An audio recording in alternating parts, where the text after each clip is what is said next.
Entonces, me gustaría ahora ir a la predicación de la palabra. Tenemos algunos visitantes aquí y solemos trabajar libros enteros de la Biblia y estamos con una serie llamada Oír para creer, creer para vivir, que es una exposición del Evangelio según San Juan. Y hoy nos toca la parte final del capítulo 6 y el tema de nuestra predicación es ¿a quién iremos? Tú tienes palabras de vida eterna. Juan capítulo 6, del 60 al 71. Si tú no tienes tu Biblia ahí, tú puedes abrir tu móvil. Y si tú pones Evangelio según San Juan 6, de 60 a 71, con seguridad tú vas a encontrar el texto bíblico nuestro de hoy. ¿A quién iremos? Tú tienes palabras de vida eterna. Juan 6, del 60 al 71. Yo voy a hacer como estoy haciendo a lo largo del capítulo 6. Yo voy predicando mientras voy leyendo. Entonces mantenga tu Biblia abierta y antes de leer el texto yo haré algunas palabras de introducción. Padre, te doy gracias, Señor, por la oportunidad de predicar tu palabra. Te doy gracias, Señor, porque tú eres bondadoso, fiel, misericordioso. Te doy gracias, Señor, porque creemos con seguridad eterna de que tú hablas con tu iglesia por medio de tu palabra, que es tu palabra quien gobierna la iglesia, Señor, y te pedimos que tú como rey de esta iglesia puedas hablar a sus hijos, Señor, por medio de tu palabra. Moldéanos, transfórmanos, cámbianos, renuévanos. Padre, hace algo nuevo en nuestros corazones, que cada persona que aquí ha llegado pueda de hecho tener un encuentro real contigo mismo, pueda tener un compromiso fiel contigo mismo y que podamos seguir adelante, Señor, como discípulos tuyos, haciendo tu voluntad. Así que te pedimos en nombre de Jesús. Amén. Queridos, como introducción, es muy interesante que a lo largo de los evangelios, cuando leemos, Jesús era una persona extremadamente relacionable. Son raras las veces que Jesús está solo en los evangelios, y cuando Él está solo es porque Él está en un momento de intimidad con su Padre. Los momentos que Jesús está solo, Él suele estar solo porque está en oración. Pero la gran mayoría de su vida a lo largo de estos 3 años de ministerio público, Jesús ha tenido personas a su lado. De multitudes a grupos, a pequeños grupos, a 3 personas, a 2 personas, pero el hecho es que Jesús tenía siempre personas que le seguían, que le acompañaban a lo largo de su ministerio. Sin embargo, estar al lado de Cristo, o seguir a Cristo en este sentido físico, de caminar con Él, no era un sinónimo de ser un verdadero discípulo de Cristo. En este mismo capítulo hemos visto primeramente como una multitud que caminaba con Jesús, pero buscando milagros y señales, es exhortada a Cristo a abandonarle porque le buscaba por motivos equivocados. Es decir, tenía una multitud de personas allí, pero esta multitud no era de hecho discípulos de Cristo. Pero, ¿qué hablar de los que se decían discípulos de Cristo? No sé si ya habéis pensado en esto. Teníamos aquí en el capítulo 6 discípulos de Cristo, personas que caminaban con Cristo a lo largo de su ministerio. Y si estas personas que se decían discípulos de Cristo le abandonasen, le rechazasen a la luz de su mensaje, sería comprensible este abandono de una multitud de no creyentes, pero de aquellos que se decían discípulos, esto era algo muy duro. Hoy estudiaremos un texto que habla de la reacción de los discípulos de Cristo a la predicación de Jesús en el capítulo 6. Y vamos a ver, por medio de esta exposición, que tenemos 2 reacciones posibles, una buena y otra mala, que son encontradas en el mismo grupo de los discípulos, y ya claramente vemos que existe el hecho de uno ser discípulo exteriormente de Cristo y el hecho de uno ser discípulo verdadero de Cristo, nacido de nuevo por gracia y misericordia.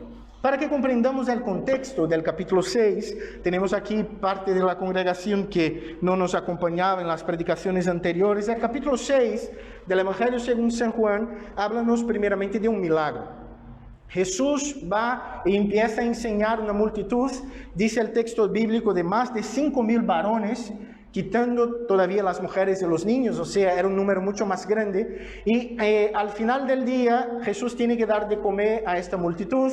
Sin embargo, no tiene allí nada de comida. Solo un muchacho que tenía 5 panes y 3 pececillos. Jesús entonces da gracias a Dios, multiplica los panes y los peces y alimenta y sacía la multitud con su alimento físico. Este es el gran milagro del capítulo 6.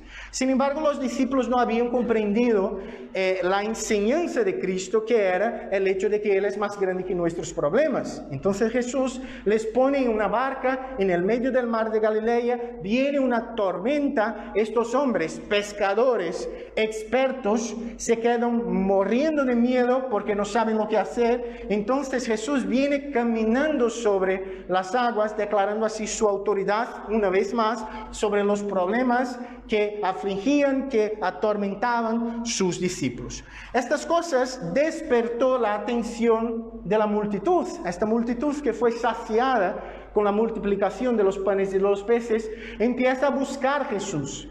Aparentemente esto sería una cosa buena, sin embargo esta búsqueda es tan solo para obtener autosatisfacción. Ellos están buscando señales y milagros y Jesús les rechaza claramente, porque Jesús entonces empieza su sermón del capítulo 6, su predicación en el capítulo 6, donde Él habla de un alimento más profundo y espiritual, y entonces Jesús empieza a hablar que Él es el pan de vida.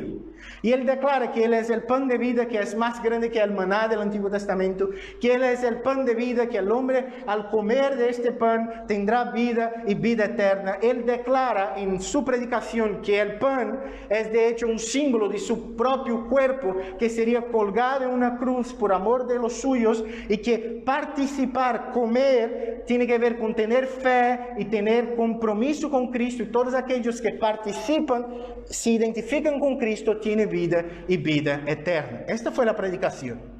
Y ahora tenemos la reacción de los discípulos, y vamos a tener hoy 2 puntos de nuestra predicación. La primera de ellas es el abandono de sus discípulos, ofendidos por la dureza de la predicación. Vamos ahora a leer el verso 60 del capítulo 6. Al oírlas, muchos de sus discípulos dijeron: dura es esta palabra, ¿quién la puede oír? La primera reacción entonces es la reacción de los discípulos que han dicho que las palabras de Cristo eran demasiado duras para sus oídos. Llámame la atención primeramente porque el verso 60 declara claramente que muchos de sus discípulos, Juan declara claramente que quien han dicho estas cosas no eran los judíos de la sinagoga de Cafarnaúm, no eran la multitud que estaba alejada de Cristo, sino que sus discípulos, personas cercanas a Él mismo en su ministerio, personas que en un momento de su vida se habían identificado con Cristo, le seguían, se decían sus discípulos. Sin embargo, ahora a oír una dura mensaje que declara: solo aquellos que participan por medio de la fe de mí mismo tendrán vida eterna, solo los que el Padre determinó vendrán a mí para tener vida eterna. Ellos ahora se quedan diciendo: mira, dura es esta palabra. Ellos están diciendo: es demasiado duro para mí, es demasiado complicado para mí. Yo creo que nuestro maestro ahora puede estar pasando un poquito de la raya, porque ha hablado de una manera muy dura aquí. Y Jesús dice en el verso 61, sabiendo Jesús en sí mismo que sus discípulos murmuraban de esto, les dijo: esto os ofende. Es interesante. Una vez más Jesús conoce el corazón del hombre. Porque, como suele pasar, las personas suelen hablar más por las espaldas que en la cara. Es decir, estas personas estaban hablando malo de la predicación de Cristo sin que lo hiciera delante de Él. Estaban hablando uno con los otros. Mira, yo creo que Jesús ahí ha pasado de la raya. Él ha hablado palabras muy duras, pero no puede ser así. Nosotros somos judíos, tenía el maná, tenía la ley. Jesús fue demasiado duro. Yo creo que tengo que hacer alguna cosa. No puede ser solo por la fe, no puede ser solo por la gracia. Y Jesús declara claramente: mira, si esto os ha ofendido, Imaginaos la ofensa, la palabra ofensa aquí podría ser traducida como escándalo, era algo que escandalizaba, algo que chocaba, algo que ofendía los oídos de aquella multitud. Y Jesús dice en el verso 62, pues que si vieres al Hijo del Hombre subir a donde estaba primero. Jesús está declarando, si estas personas se quedaron escandalizadas, porque han oído que yo soy el pan de vida que ha bajado de los cielos, imaginaos cuán escandalizadas ellas se quedarán cuando vean con sus propios ojos este mismo Cristo volviendo al Padre en gloria y majestad. Claramente tenemos la ascensión de Cristo aquí como trasfondo, pero Cristo solo subió a los cielos después de su muerte y resurrección. Y yo creo que Jesús está hablando de una única enseñanza aquí. Jesús está hablando que su cruz, el sepulcro vacío y el hecho de que Él volvió a los cielos en gloria y majestad es un escándalo demasiado duro para el oído de mucha gente. Y Jesús sabía que era algo muy duro para mucha gente, como es todavía hasta hoy, ¿no? Mucha gente declara que cree en el Jesús histórico. Lo que se dice ser el Jesús histórico. Yo creo sí, porque existen fuentes fidedignas que declaran que Jesús de Nazaret ha vivido en Palestina en el primer siglo, hizo esto, murió bajo la cruz del poder de Roma por traición de los judíos. Vale, yo creo en todo esto, pero yo no creo que Él murió vicariamente y sustitutivamente por los pecados de su pueblo, que Él venció la muerte al tercer día, que Él subió a los cielos. Yo creo hasta este punto, porque esta otra parte es escándalo, esta otra parte es ofensa a mi intelectualidad, a mi manera de mirar el mundo. Mucha gente dice la misma cosa, demasiado duras son estas palabras. Pero el texto continúa diciendo así, 63, el Espíritu es que da vida. La carne para nada aprovecha. Las palabras que yo os he hablado son espíritu y vida. Jesús vuelve una vez más al tema que había ofendido su auditorio, ¿no? La multitud, que era el hecho de que era el pan de vida que había bajado del cielo y que tendrían que comer. Sus discípulos, la gran mayoría de sus discípulos han comprendido estas palabras como literales, es decir, yo tengo que comer la carne de Cristo. Y Jesús declara aquí claramente, yo no estoy hablando de mi carne física. ¿Por qué? Él declara aquí claramente, la carne para nada aprovecha. Jesús declara, lo que da vida es mi espíritu, que habla por medio de mi palabra. Al hablar que yo soy el pan de vida, al hablar que yo he venido a darles vida, mi palabra, por medio del Espíritu, es quien produce vida a los corazones. No es mi carne, no es participar literalmente de mi carne, y ni tampoco vuestra carne. No es ni tampoco vuestros deseos, vuestras capacidades, vuestra intelectualidad, no es vuestros méritos, sino mis propios méritos. Y Jesús declara claramente, el Espíritu es quien da vida. Sabemos bíblicamente que el hombre natural es ciego para las cosas espirituales. Puede estar delante de ellos, no van a ver. Como pasó aquí, ¿no? Muchas veces pensamos así, mira, si pasa un milagro delante de mí, yo voy a creer. Pero Jesús había hecho un montón de milagros delante de estas personas y ellas no creían. ¿Por qué? Porque ellas estaban ciegas a las cosas espirituales. ¿Y quién abre nuestros ojos? Solo el mismo Dios, por medio de su Espíritu. Y el final del verso 63 hace una relación importante, porque declara, las palabras que yo os he hablado son espíritu y son vida. Jesús hace una relación con la palabra y el espíritu. Los reformadores del siglo XVI hicieron eso de una manera muy hermosa. Han dicho claramente, la palabra y el espíritu son inseparables. Dios habla a su iglesia por medio de la palabra, pero Dios habla por el poder de su espíritu por medio de la palabra. Yo como pastor, yo como predicador, no puedo llegar a vuestros corazones. Yo puedo al máximo llegar a vuestro intelecto. Máximo yo puedo hacer con que vosotros comprendáis intelectualmente lo que estoy hablando, pero poner estas verdades ancladas en vuestros corazones, yo no puedo hacer. Pero ¿por qué sigo predicando? Porque yo creo que Dios puede hacer. Yo creo que el Espíritu de Dios es espíritu de vida. ¿Por qué? Porque fue espíritu de vida conmigo, con mi esposa, con multitudes de creyentes a lo largo de los siglos, y será hasta el último día, hasta el último de sus elegidos, hasta la totalidad de su pueblo. Dios sigue hablando por medio de la palabra. Dios sigue hablando por medio de la palabra. Entonces llegamos al verso 64. Pero hay algunos de vosotros que no creen. Porque Jesús sabía desde el principio quiénes eran los que creían y quién le había de entregar. Jesús declara claramente así: vosotros pueden decirse discípulos de Cristo. Vosotros pueden hacer parte del grupo visible de la iglesia. Pero yo sé quién son los míos. Esta es una palabra muy fuerte. ¿Por qué? Porque todos nosotros no conocemos la profundidad de la persona que está al lado de tu silla. No conocemos. Yo no tengo la capacidad de determinar los corazones de los hombres, pero el Cristo, que es el Señor de la iglesia, conoce el corazón del hombre. Él sabe si de hecho somos suyos o solo de hecho decimos ser suyos. Si tenemos la apariencia de discípulos o si de hecho somos discípulos. Jesús declara: porque sé que uno no cree.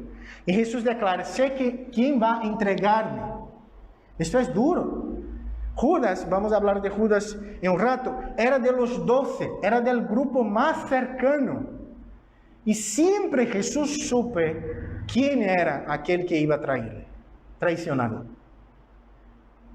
Y él estaba allí, entre la iglesia visible, ¿no? Por esto que decimos claramente, mis hermanos, no es hacerse miembro de una congregación, no es poner un nombre en una membresía de una iglesia que hace de uno un discípulo verdadero de Cristo.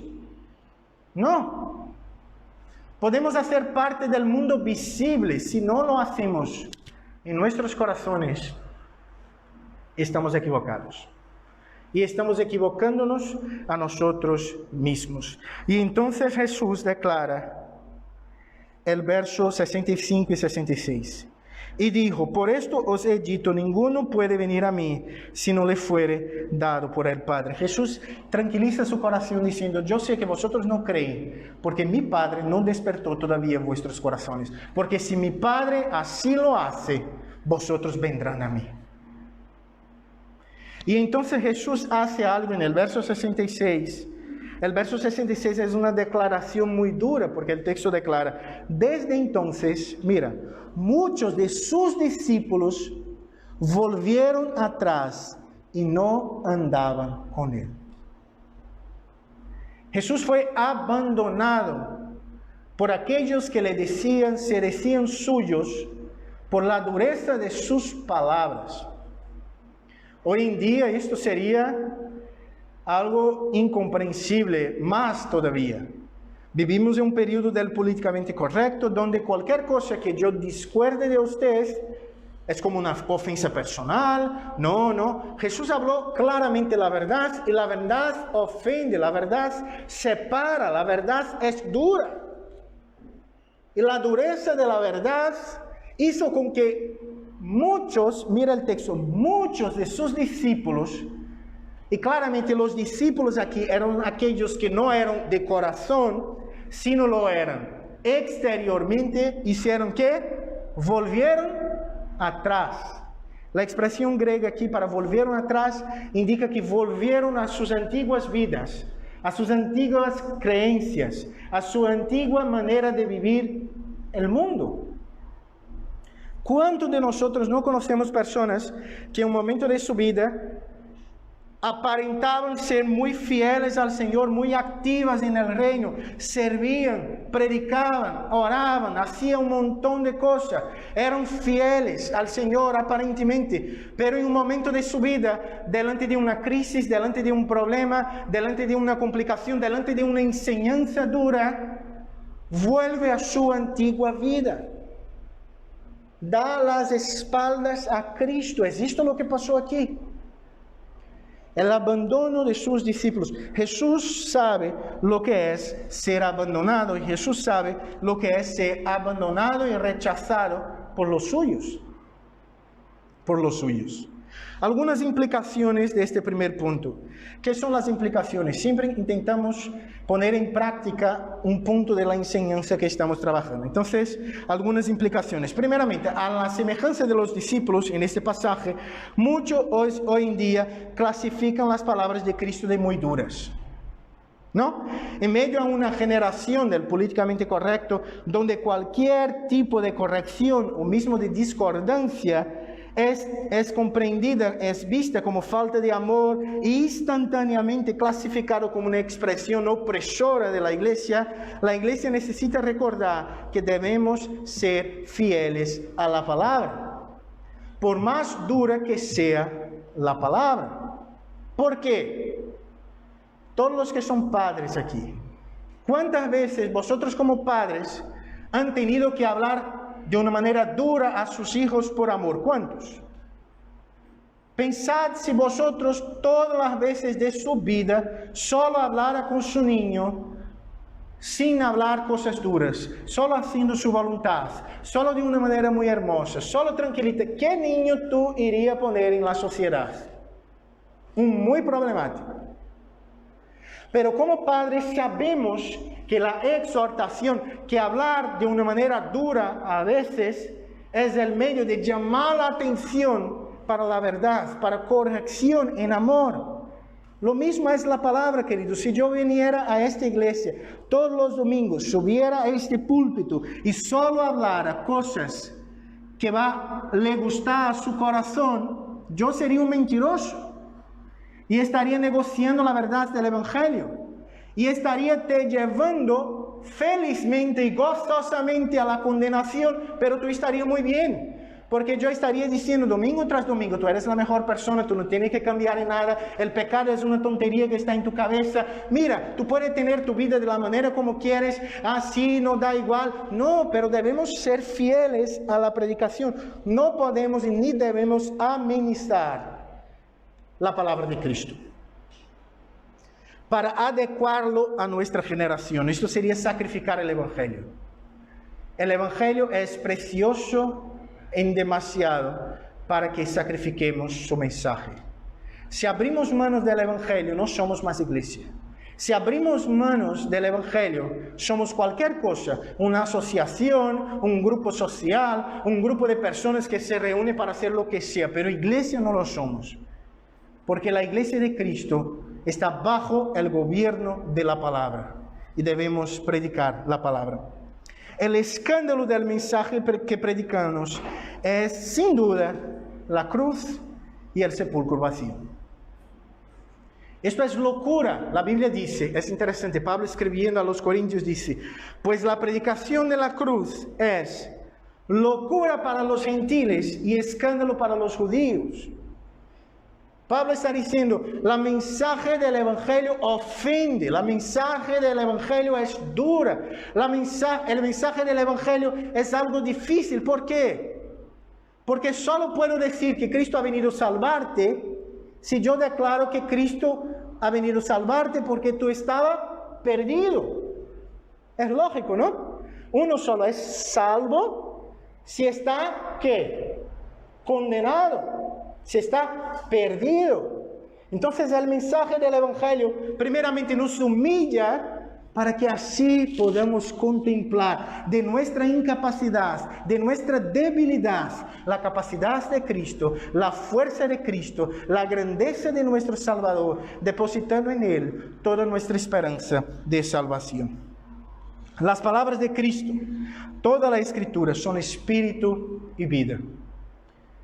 Es muy interesante, parte del movimiento evangélico, de una manera general, tiene la idea de que una iglesia avivada es una iglesia donde se tiene mucho ruido, mucha cosa, se habla mucha gente al mismo tiempo, se tiene expresiones de un montón de cosas.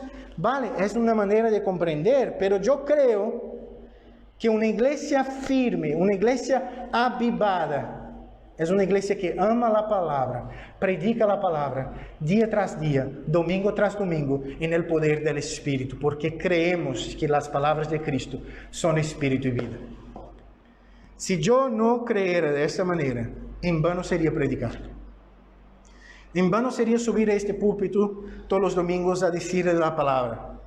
Pero yo creo que las palabras de Cristo son espíritu y vida, capaz de generar fe en el corazón de aquellos que son suyos.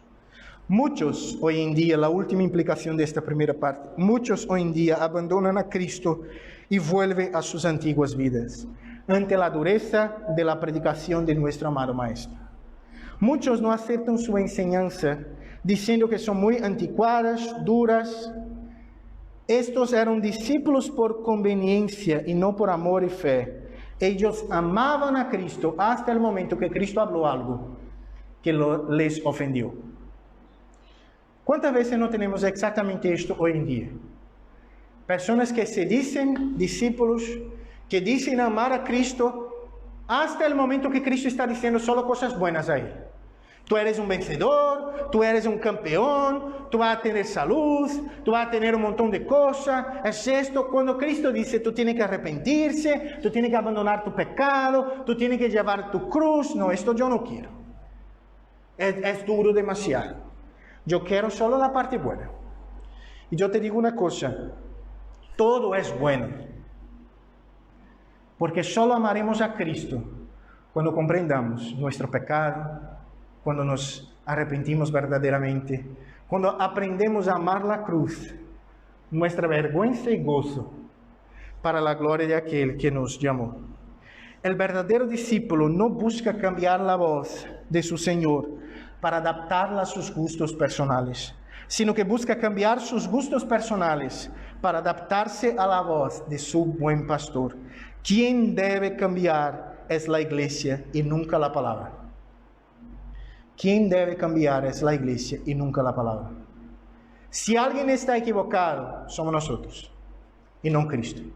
Si alguien está haciendo algo equivocado, somos nosotros y no Cristo. El discipulado verdadero es un abrir mano de mis gustos personales equivocados para tener deleite y placer en Cristo y en su Evangelio. La segunda parte del texto, la última de hoy, será la fe de los apóstoles. Tú eres el Hijo de Dios. La primera parte, el abandono de los discípulos, porque la predicación fue demasiado dura. Vamos a ver otra reacción, la buena ahora. La fe de los apóstoles. Verso 67. Para mí, uno de los versos más ofensivos, duros de la Biblia. 67. Dijo entonces Jesús a los 12, ¿queréis acaso iros también vosotros? ¿Queréis acaso ir vosotros también? ¿Nunca habéis visto esto de estamos en la casa, todo está pasando algo aquí y el padre mira hacia la puerta y dice, ¿queréis ir también? La puerta está abierta. Fue lo que Jesús hizo. Esto es muy duro, queridos. Pero Cristo lo hizo por amor, por gracia, por misericordia. Jesús declara claramente a sus discípulos, al verse abandonado por una multitud, Jesús mira a los suyos, porque es la primera vez en el cuarto evangelio, el evangelio según San Juan, donde tenemos la expresión los 12. Los 12, solo un paréntesis aquí. El cuarto evangelio, el evangelio según San Juan, de hecho fue el último a ser escrito. Entonces Juan supondría que los lectores ya habían leído los 3 evangelios sinópticos. Luego, mucha cosa Juan no da explicación porque ya sabía que sus lectores comprenderían quién serían los 12. En el evangelio según San Juan no tenemos el llamamiento de los 12 apóstoles, pero lo tenemos en Marcos, Lucas y Mateo. Luego, los 12 son los apóstoles, los más cercanos, los discípulos más cercanos que han pasado 3 años aprendiendo de Cristo, a los pies de Cristo, el grupo más relacionable con Cristo. Y Jesús mira a estos y declara: ¿Queréis acaso iros también vosotros? Jesús, al contrario, mis hermanos, de muchos predicadores modernos, de muchos predicadores de hoy en día, donde para mantener los suyos habla lo que ellos quieren oír, Jesús da igual si es para mantener los que no son suyos. Jesús declara claramente: ¿queréis iros también? Sin embargo, Jesús sabía que en los 12 la contestación sería distinta. Y tenemos las increíbles y hermosas palabras de Pedro. Verso 68. Les respondió Simón Pedro: Señor, ¿a quién iremos? Tú tienes palabras de vida eterna.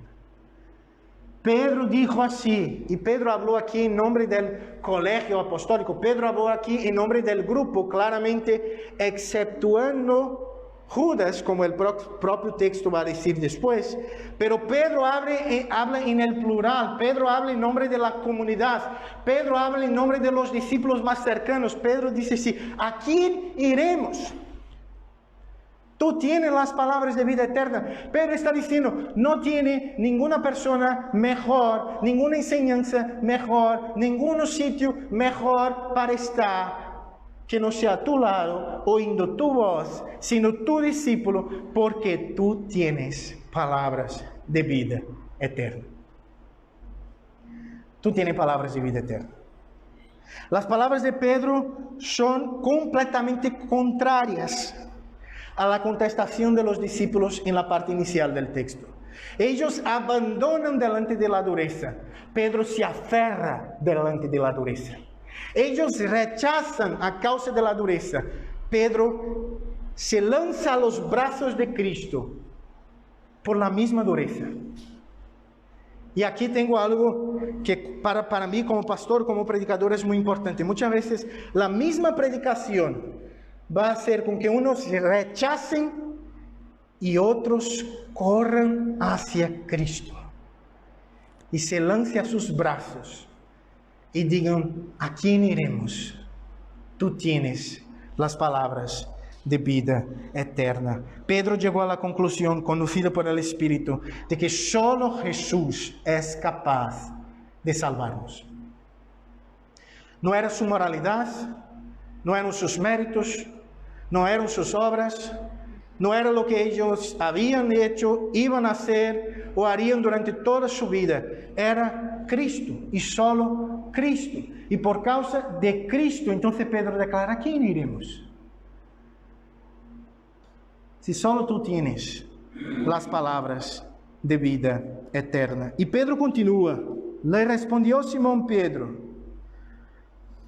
y nosotros, 69, nosotros hemos creído y conocemos que tú eres el Cristo, el Hijo del Dios viviente. Me llama la atención 2 verbos del verso 69. Creemos y conocemos.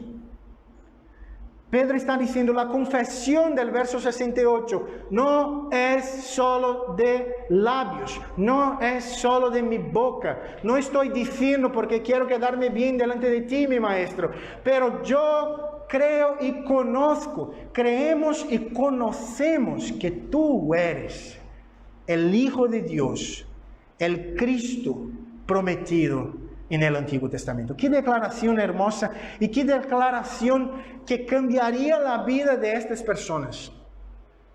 Este grupo, exceptuando Judas, los 11 han muerto por amor a este Cristo que ellos decían: tú eres el Cristo, el Hijo del Dios viviente. Todos ellos, exceptuando Juan, murieron de muertes no naturales, bajo la espada de Roma o bajo la espada de los judíos. Juan lo único que no murió así, sufrió más de lo que todos los otros antes. Y quedó su vida ya muy mayor en una isla llamada Patmos, una isla volcánica, muriendo de frío y hambre en una cárcel romana, porque ellos comprendieron: ¿a quién iremos? Tú tienes las palabras de vida eterna. Nosotros creemos y conocemos. Y si creemos y conocemos, puede venir Roma, puede venir los judíos, puede venir el Sinedrio, puede venir quien venga. Nosotros creemos y conocemos. Y por creer y conocer, nosotros entregamos nuestras vidas. Nosotros vivimos para su gloria. Verso 70, Jesús les respondió: ¿no os he escogido yo a vosotros los 12? Y uno de vosotros es diablo. Hablaba de Judas Iscariote, hijo de Simón, porque este era el que le iba a entregar y era uno de los 12. Jesús declara claramente: fue yo quien os he escogido. Es una actitud de Cristo. La salvación es soberanamente gracia de Cristo. Pero Jesús declara: yo os he escogido, yo os he elegido, y uno de vosotros es diablo. Tenemos que comprender la palabra y la frase aquí. Primero, la palabra griega diabolos significa calumniador o falso acusador. Cuando es usado el sustantivo en los evangelios, suele identificar Satanás, que es de hecho vamos a decir así, el principal de los ángeles caídos que conocemos como los demonios. O sea, diablo es uno de los nombres que la Biblia presenta como siendo el nombre de Satanás. Pero es mucho más una función que hace Satanás que un nombre propio, ¿vale? Diablo significa calumniador o falso acusador. Entonces lo que tenemos aquí es Jesús identificando a Judas como diablo. De dos maneras. Primero, lo que hizo Judas. Judas dijo una mentira, calumniador, y acusó falsamente a Jesús de algo que Jesús no había hecho, y así entregó Jesús al Sinedrio por 30 monedas de plata. Pero el texto bíblico también nos dice que Judas lo hizo bajo la influencia del mismo Satanás, y en un momento Jesús llega a decir claramente que vamos a decir así, que el diablo estaba accionando por medio de Judas. Entonces tenemos aquí dos cosas que pasan. Yo no creo que son dos explicaciones, yo creo que es la misma explicación pero de dos maneras. Judas le ha traicionado, pero la traición de Judas no fue una sorpresa a Cristo. Estamos en el capítulo 6. Judas va a traicionarle en el capítulo 18. Y Jesús ya está diciendo que yo sé que uno de vosotros va a entregarme. Eso está bajo el control del Señor. La fe de los apóstoles. Vamos ahora a las últimas implicaciones. Primera cosa que tengo, y la verdad es la implicación más importante de hoy. ¿Cómo reaccionamos delante de la palabra de Cristo? ¿Como el primer grupo o como el segundo grupo? Reaccionamos ante la palabra de Cristo diciendo: mira, duras son estas palabras. Mira, es demasiado pesado para mí. O reaccionamos como Pedro: ¿a quién iremos? Tú tienes las palabras de vida eterna. ¿Cuál es nuestra reacción domingo tras domingo ante la palabra del Señor? Solo existe dos. O yo rechazo, o yo acepto por fe. Ah, pastor, pero existe la indiferencia. La indiferencia es un rechazo. Un rechazo más educado, pero es un rechazo. Entonces la pregunta que tenemos hoy es: cuando salimos de esta puerta, hoy, ¿seremos el primer grupo o el segundo grupo?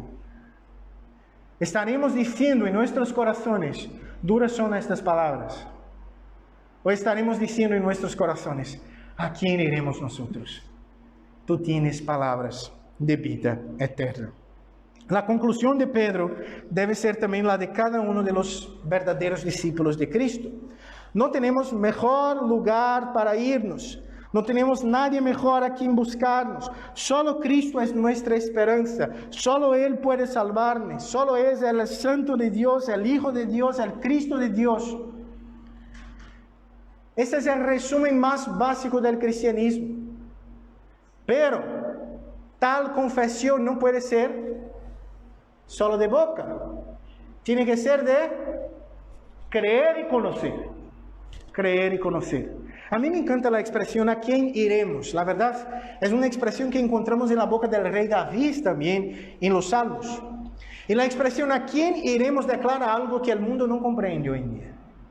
¿Sabe lo que declara esta expresión? Esta expresión declara la superioridad de Cristo sobre toda y cualquier cosa que el mundo dice que es mejor que Él.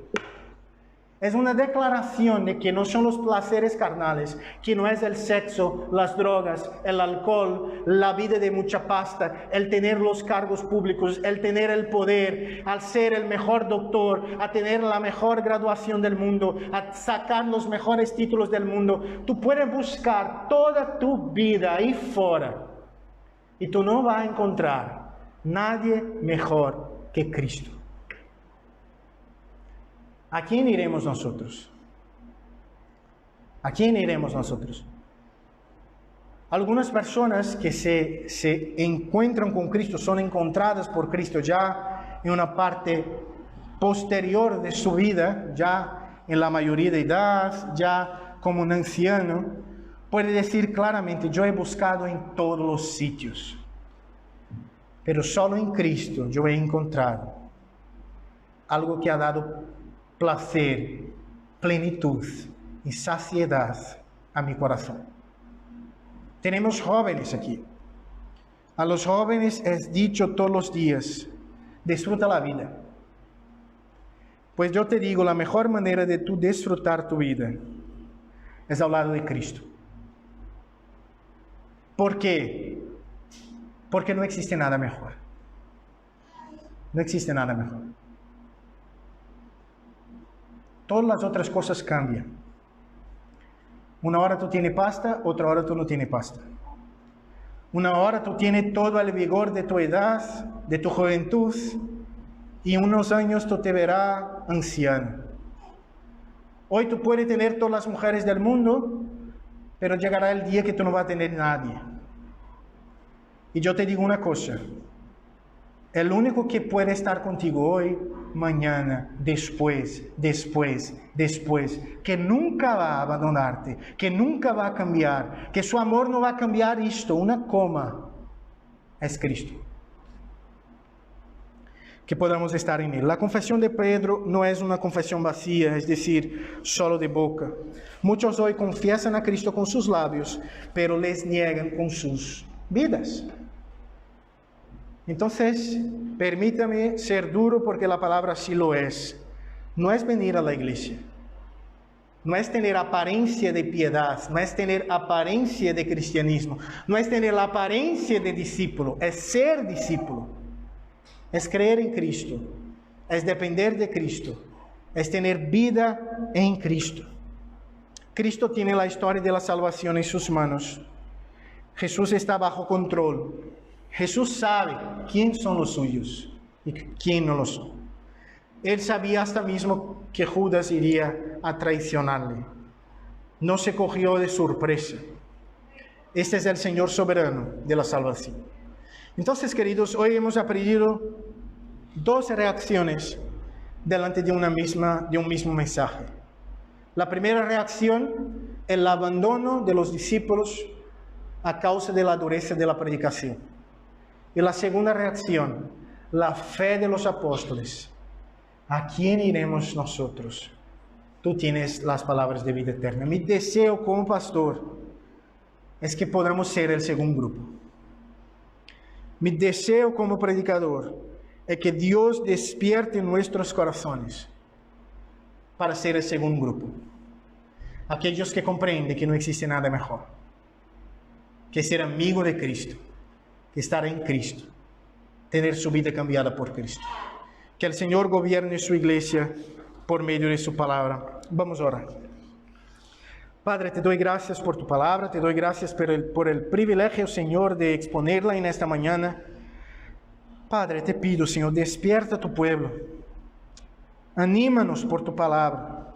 Si alguien que aquí está no te conoce verdaderamente, Padre, abre sus ojos, su corazón, para comprender tu palabra y genera en nosotros esta fe de los apóstoles, esta fe de los antiguos que han comprendido a quién iremos. Tú tienes palabras de vida eterna. Así que te pedimos, Señor, en nombre de Jesús. Amén.